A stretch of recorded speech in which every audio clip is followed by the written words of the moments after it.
হযরতে সাওবান রাদিয়াল্লাহু আনহু আল্লাহ নবীর জন্য কত ভালোবাসা। নবীর একজন সাহাবীর ঘটনা আপনাদেরকে শোনায়, যেই কারণে মহান রব আমার তিলাওয়াতকৃত সূরা নিসার 69 নম্বর আয়াতে কারিমা নাজিল করেছেন।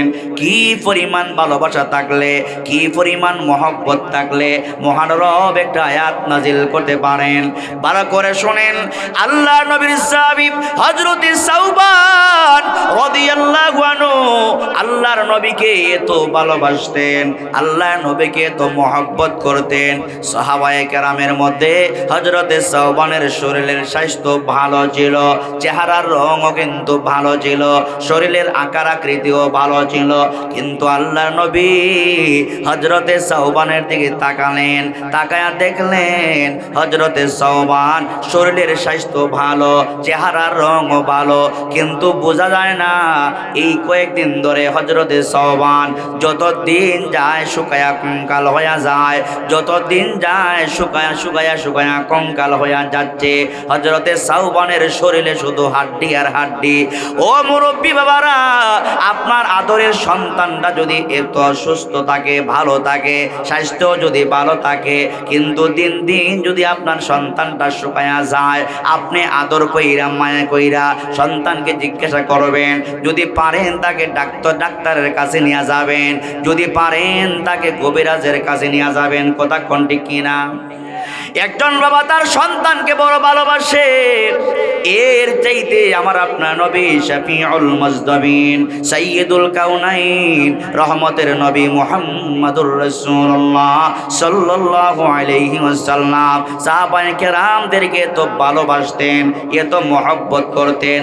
নবীর একজন আদরের সাহাবী হযরতে সাওবান দিন দিন শুকায়া কঙ্কাল হয়ে যায়, শরীরের মধ্যে শুধু হাড্ডি আর হাড্ডি।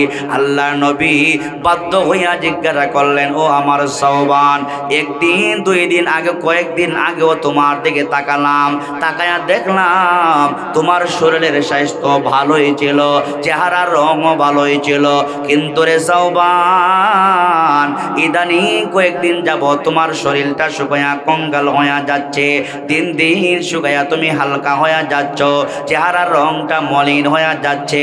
এরে আমার সাওবান কেন এমন হয় আমাকে বলো। এমনি সাওবান কান্দে আর বলে, ইয়া রাসূলুল্লাহ, ইয়া হাবিবাল্লাহ, কেন আমি দিন দিন শুকায়া কঙ্কাল হয়ে যাই? ইয়া রাসূলুল্লাহ, কয়েকটা কারণে আমি শুকায়া কঙ্কাল হয়ে যাচ্ছি, শুকাইতে শুকাইতে আমি বড় হালকা হয়ে যাচ্ছি। এর মধ্যে কয়েকটা কারণ। এক নাম্বার কারণ, ওগো আল্লাহর নবী, এই দুনিয়ার জিন্দেগিতে আপনার কাছে যতক্ষণ থাকি আমার বড় ভালো লাগে, আমার কলিজায় বড় শান্তি পাই, কিন্তু ইয়া রাসূলুল্লাহ আপনার কাছ থেকে যখন আমি বাড়িতে চলে যাই, বাড়িতে যাবার পরে আমি সাওবানের কলিজায়, বাড়িতে যাওয়ার পরে আমি সাওবানের মনে যখন কষ্ট লাগে, আমার কিছু ভালো লাগে না, আমি আর বাড়িতে না তাইকা সোজা আপনার কাছে চলে আসি, আপনার খেদমতে আইসা পড়ি।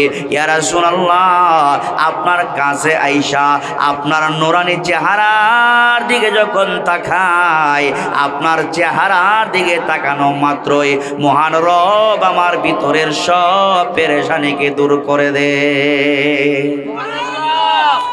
ইয়া রাসূলুল্লাহ, আমি শুকিয়ে যাওয়ার দুই নাম্বার কারণ, এক নাম্বার কারণটা আপনারা বুঝলেননি। এক নাম্বার কারণে আল্লাহর হাবিব আপনার কাছে বসে থাকলে আমার ভালো লাগে, অশান্তি লাগে না। আপনার কাছ থেকে বাড়িতে গেলে পরে আমার মনে যদি অশান্তি লাগে, মনে যদি পেরেশানি বাবাইসা যায়, আমি বাড়িতে না বসে আপনার কাছে চলে আসি, আপনার চেহারার দিকে তাকালে পেরেশানি দূর হয়ে যায়। ইয়া রাসূলুল্লাহ, আপনি নবী যখন মারা যাবেন, আমি সাওবান যদি দুনিয়ায় জিন্দা থাকি, আমার ভিতরে যখন পেরেশানি আসবে, ইয়া রাসূলুল্লাহ আমি কার চেহারার দিকে তাকাইয়া আমার পেরেশানিকে দূর করব? এই এই টেনশনে আমি দিন দিন শুকায়া হালকা হয়ে যাচ্ছি। 2 নাম্বার কারণ গো আল্লাহ নবী, আপনার খেদমত থেকে যখন বাড়িতে যাই, বাড়িতে যাওয়ার পরে আমার পেটে যখন ভুক লেগে যায়, আমার পেটে যখন খিদা লেগে যায়, আল্লাহ নবী আমি আর বাড়িতে বসে থাকি না, সোজা আপনার খেদমতে চলে আসি, আপনার দরবারে হাজিরা দিয়ে দেই। আল্লাহর কসম গো নবী, আপনার খেদমতে আইসা আপনার নুরানি চেহারার দিকে মাত্র একবার তাকাইতে দেরি হয়, আমার রব আপনার নুরানি চেহারার বরকতে আমি সাউবানের পেটের বুকটা পর্যন্ত দূর করে দে। ইয়া রাসূলুল্লাহ, ইয়া হাবিবাল্লাহ, আমি তো এই কারণে শুকায়া হালকা হয়ে যাচ্ছি, আপনি নবী যখন মারা যাবেন, আমার পেটে যখন বুক লাগবে, আমি কার চেহারার দিকে তাকাইয়া পেটের বুক নিবারণ করব, এই টেনশনে আমি হালকা হয়ে যাচ্ছি। ইয়া রাসূলুল্লাহ, আমার 3 নাম্বার কারণটা হলো আল্লাহর হাবিব আপনি যেহেতু রাহমাতুল লিল আলামিন, আপনি থাকবেন জান্নাতের সর্বোচ্চ জায়গায়, আমি হলাম আপনার সাহাবী, আপনার তুলনায় আপনার সমপর্যায়ের জান্নাতে আমি যাইতে পারবো না। যেহেতু আপনি হলেন পয়গম্বর, আপনি হলেন নবী, আপনি থাকবেন জান্নাতের সর্বোচ্চ জায়গায়, আমি আপনার সাহাবী হওয়ার কারণে আল্লাহ পাক আমাকেও জান্নাত দিবেন, কিন্তু আপনার সমান সমান জান্নাত আমি পাইব না, যেহেতু আমি পয়গম্বর না, আপনি হলেন পয়গম্বর, আপনি হলেন শ্রেষ্ঠ পয়গম্বর, আপনি হলেন শ্রেষ্ঠ নবী, আপনি সব চাইতে দামি নবী হওয়ার কারণে আপনাকে রব যেই জান্নাত দিবেন, আমাকে সেই জান্নাত দিবে না। কিন্তু ইয়া রাসূলুল্লাহ, ইয়া হাবিবাল্লাহ, আল্লাহর কসম আমি সাওবান যদিও জান্নাতে যাই, জান্নাতের ভিতরে যাইয়া আপনার চেহারা মুবারক যদি না দেখতে পাই, আল্লাহর কসম আমি সাওবান জান্নাতের ভিতরে গেলেও শান্তি পাবো না। কথা বুঝলেন নি? আল্লাহর হাবিবকে বলতেছে, ইয়া রাসূলুল্লাহ, জান্নাত তো শান্তির জায়গা, নবীকে কত ভালোবাসে, কত মহব্বত করে, শুনেন, দলাদলি সব বাদ দিয়া নবীর সাহাবীরা নবীকে কত ভালোবাসতেন, নবীর জন্য কত প্রেম, কত ভালোবাসা। আল্লাহ নবীকে ডাইকে বলে, ইয়া রাসূলুল্লাহ, আমি আপনাকে এত ভালোবাসি, আপনাকে এত মহব্বত করি গো আল্লাহর নবী, আমি যদি জান্নাতে যাই, জান্নাতে যাওয়ার পরে আপনাকে না দেখলে আমার ভালো লাগবে না, জান্নাতে গেলেও আমি শান্তি পাইব না।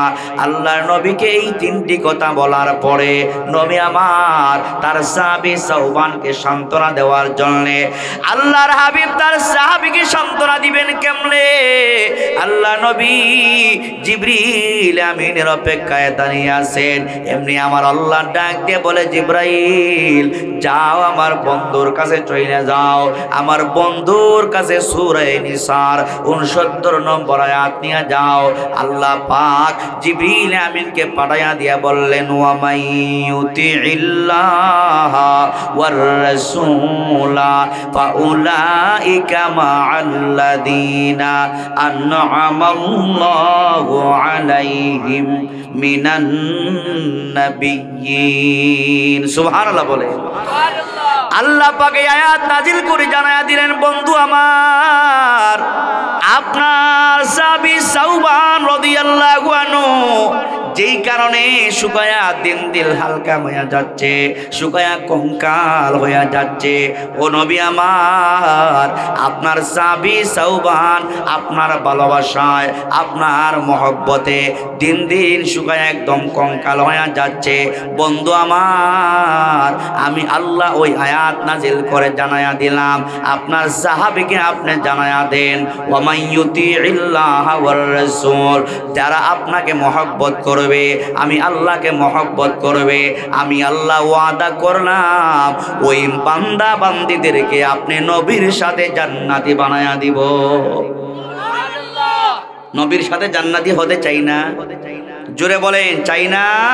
কারা কারা চান আল্লাহকে হাত উঁচু করে দেখেন। নারে তাকবীর, নারে তাকবীর। মাশাআল্লাহ, হাত নামা। নবীর সাথে আমরা জান্নাতি হতে চাই কি চাই না? আলহামদুলিল্লাহ। নবীর সাথে জান্নাতে যেতে হলে নবীকে মহব্বত করার দরকার আছে না নাই? আওয়াজ করে বলে, নবীকে মহব্বত করার দরকার আছে না নাই? কেমন মহব্বত করব, বেশি না কম? কি পরিমাণ বেশি? দলাদলি কইরা? জোরে কোন না, দলাদলি কইরা না, দলাদলি সব বাদ দিয়ে নবীকে মহব্বত করতে হবে। কথা কোন ঠিক কিনা? সাহাবায়ে কেরাম নবীকে জান মাল দিয়ে মহব্বত করতেন। নিজের জান আল্লাহর নবীর জন্য সাহাবীরা কুরবান করে দিতেন। জোরে কোন ঠিক কিনা? বদরের প্রান্তরের ইতিহাস আপনারা জানেন, উহুদের প্রান্তরের ইতিহাস আপনারা জানেন। আল্লাহর নবীকে তারা সেভ করার জন্য, বাঁচাবার জন্য 70 জন সাহাবী উহুদের ময়দানে নবীর জন্য জীবন দিয়ে দিয়েছে। তারপর নবীকে তারা কাফেরদের আক্রমণ থেকে বাঁচাবার চেষ্টা করেছে। সুবহানাল্লাহ, সুবহানাল্লাহ। আমরা হলাম সেই নবীর উম্মত। কথা বলেন ঠিক কিনা? আমরা হলাম সেই নবীর উম্মত। আল্লাহর হাবিব বলেন, লা ইউমিনু আহাদুকুম হাত্তা আকুনা হাব্বা ইলাইহি মিন ওয়ালিদিহি ওয়া ওয়ালাদিহি ওয়ান নাসি আজমাইন। যতক্ষণ পর্যন্ত আপনার নিজের জানের চাইতে, মালের চাইতে আল্লাহর নবীর মহব্বত বেশি না হবে, ততক্ষণ পর্যন্ত আপনি পরিপূর্ণ মুমিন হতে পারবেন না। সুবহানাল্লাহ। পরিপূর্ণ মুমিন হতে হলে নিজের জান মালের চাইতে তাকে বেশি ভালোবাসবো। আওয়াজ করে কোন, তিনি কে? মুহাম্মাদুর রাসূল। নিজের জানের চাইতে বেশি মহব্বত করতে হবে।